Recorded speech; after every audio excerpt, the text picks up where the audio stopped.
Bon, tu as vécu le bac, tu as évité ce qu'a vécu le bac, tu as problème on dit à ce qu'il y a capable de faire le bac. Bon, tu as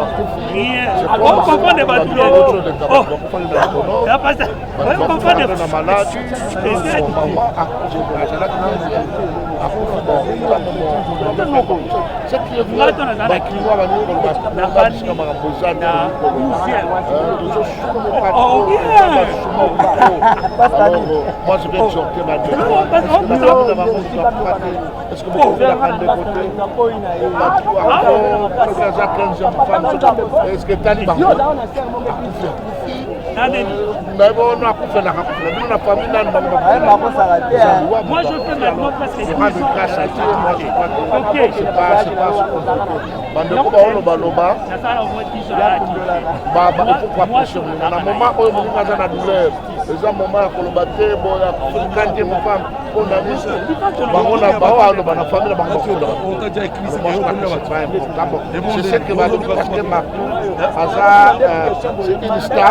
parce que c'est normal, mais dans le moment où tu encourages, tu vas publicité pour la passe. Jamais tu as maman pour ça. Moi je crois que c'est pas grave. Ça ne donne pas si c'est Dieu qui est souverain. Mais tout le monde a MCC, vos amis, comment il était, on est absence même, il y a passé bon, au moins les gens qui ont matanga, et c'est la intimité, l'intimité. La matanga, on va soyez parce que ça est dans le salon. Mutu soyez parce que ça na voyage, mutu soyez et puis le vendredi na ba euro ba tout ba na misala, donc on a qui cherche ba biso to limite to misala, et puis na longo na voyage na ba. Otimbo na otimbo. Donc il y a matanga pour matu aza bena meko ya makila, to sali na nzambe, to sali na nzambe ko, il fallait gatoya. Alors batu ba yete je crois que ce que tu as dit, place à mon père, tu vas connaître le Wella. Et tu vas la mais, alors, un mot pour la bande où il y a Maman Tiki. Jambe Moutaba qui va en faire là, à Jambe à Madel, à combattre la mobile, à combattre la paix, Bana et Zali Kaboko, tu n'es pas dans Jambe. Jambe à Koko, tu sais pas mon frère. Parce que mon chouchou va botter ma caboyelle, ma commune à moi histoire.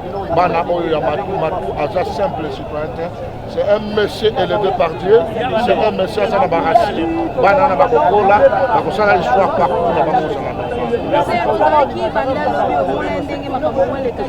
Message ya paix, proposa pour autoriser les messages ya paix na tout le famille. Yo momoni na lingi ba image et ça la commentaire, mais ça message ya paix. Bon, on dit le papa na biso docteur Ngalas bakamba sali a réconcilier famille. On dit chaque fois ce qui mutu a perdre mutu. Ba réseau c'est la kaka. Le diable a télé makakaka. Oh nani asali bonani même le solango bandati na jardin d'Eden. Batuni ada madame alobi ezanga ite.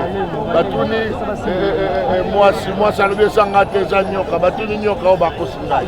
Alors moi je crois que la compréhension de la famille, moi je dis c'est rien. Atato sali ndenge nini ndeko asakei. Biso ba auto tikali mi bateau se préparer pour na kokutana. Na Yesu Kristo pe kokuta bisika ndeko akei. Alors famille Botiana to solola to fanda nzamba sa juillet ça ne change rien nzamba pambola bino merci ngapa na sengi bino bota ben titile na bino bien pas titile na bino bandi sakaba d'abord sali biso pasi koyoka liwa ya molonga li ando na biso matusa vous savez quand les choses arrivent comme ça pour la deuxième fois ça fait tellement mal je me mets à sa place ça fait très mal Olimba la liboso esalamaki bana batikali bango moko nzamba ashungi azwi molonga li mosusu po baboti mpe lisusu bana mamango akei c'est-à-dire il faut bokola na ya liboso na mibale je me mets à la place de mon frère ça fait tellement mal mais losambo na biso ezali ke nzambe apesa ndeko na biso matusa moi makasi parce que ce sont des choses qui arrivent ça c'est le parcours des combattants dans nzela nzambe il y a aussi des choses comme ça qui peut arriver parce que moko na biso aza na des preuves na ye nzamba bolekisa ye parce que chacun selon la mesure de sa grâce azwa makasi atelema akoba kosalela nzambe na ye mpona bana na koloba seulement que s'attacher na papa na mama c'est vrai que maman akoki kozala te mais moi je connais un Dieu qui s'appelle le Dieu des orphelins c'est vrai que notre frère Matou Samuel est encore en vie mais Nzamba est capable de rejoindre la place à papa, la place à maman. Donc voilà pourquoi tu sais que la base à la casse mingi. Nzamba m'a réconfort dans le que le Saint-Esprit qui est capable de nous réconforter a même vraiment réconfort dans Bobo Yabana. Donc ceux qui vont s'attacher à Nzamba, Oyo papa na bango asalelaka, j'ose croire que bakozanga l'autre côté, Nzamba pour combler ba vie douana parce que yende motazalaka notre haute suffisance. C'est ce que je pouvais dire à notre frère. Serviteur de Dieu Tomoni Anguma Pena ba centre internet pour le moment. Je ne crois pas à ce que tu dis parce que Ngana ya wana moni quand même. Moni matang les arabes bazaki na mort. Chacun a un programme na ye, mais au moins tu dis que basu bazaki na mort. Ba musu bazana ba voyage. Ba musu peut-être na moment bazana ba activité musu.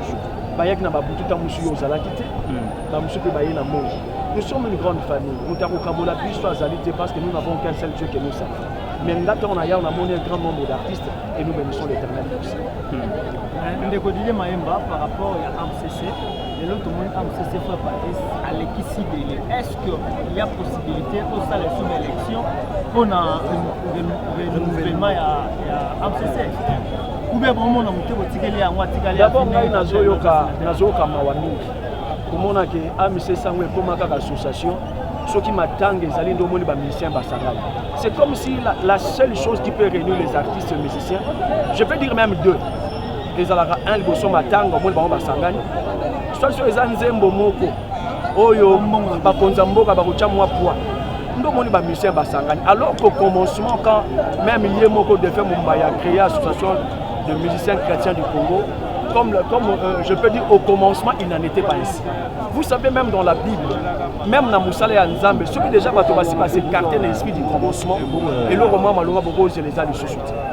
L'association de musiciens chrétiens du Congo, c'est une association d'abord à caractère pédagogique. La musique chrétienne, nous connaissons beaucoup de problèmes. Vous êtes journaliste.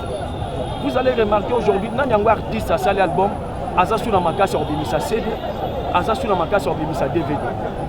Ça dit que la musique est en train de connaître des problèmes très sérieux. Mais nous avons une association, et ça l'appelle le syndicat, il y a artistes musiciens. Ça dit dans nombre d'autres accords dans Katamboka, si seulement objectif n'a pas été auto assassinat qui n'a devu. Moto azotam association azalaki na ngona maboko. Peut-être qu'il tournait comme ma pétition. Aujourd'hui, ma cambe changé dans Katamboka. Nous avons un nouveau président. Nous avons un nouveau gouvernement, nous avons un nouveau parlement. Mais par rapport à Makambo, l'artiste est basé sur lui, il y a la piraterie. Il y a un phénomène, il y a côté qui cédé la banze, mon habit son Angela, c'est un moment pour 1000 francs, c'est un moment pour 200 francs, c'est un moment pour 300 francs. C'est un problème sérieux dans ces pays. Ça doit changer. Normalement, ça devait changer par l'association de musiciens chrétiens du Congo. C'est-à-dire ceux qui ont commis pétition, ceux qui sont signés, par exemple, dans le Parlement, au nom de tous les musiciens, mais chapeautés par l'association des musiciens chrétiens du Congo. Peut-être ministre de la culture a occupé l'hôtel et la mission du Cambodge pour ranger dessus. Donc moi je dis qu'il y a un problème d'incompétence cruelle dans l'association des musiciens chrétiens du Congo. D'ailleurs, à ce que je sache, mandat PC Silakal, il est temps que les musiciens Basangana, tout ça la élection Yassika, tout ça Motomoso Mukumba a continué Moussala Oyo. Parce que Oyazaliwana, je le dis et j'assume ce que je dis, il est vraiment incompétent. Merci. Nabino Moboyo Kanate, comment vous savez? C'est un président illégitime. Nous avons une association qui monte à la présidente de la Christ. Vous comprenez? Mais mandat c'est ici là. Et puis sur le total, bilan, il y a mandat, il n'y a rien de bon qui s'est fait. Ce qui n'a pas l'objectif de l'association des musiciens chrétiens du Congo, AMCC. Et l'autre, comment que ça l'a mis à part Bamatanga, à part Banzembo, au l'État chez moi. Alors qu'au commencement, il n'en était pas ainsi. L'association des musiciens chrétiens du Congo pour jouer le rôle, il y a une association à caractère pédagogique. Nous avons de nouveaux talents qui viennent de la musique chrétienne. Ils sont encadrés. Alors que les vieux, les anciens devaient faire servir de rochers. On devait s'en servir. On devait avoir des colloques sur la musique chrétienne. On devait avoir des conférences sur la musique chrétienne. Pasteur va organiser la conférence. Pourquoi pas les musiciens chrétiens? Tout ça, ça devait se faire au niveau de l'association.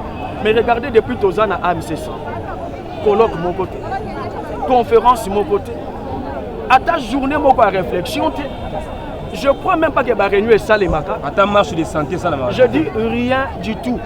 Ce que moi, c'est que je m'attends.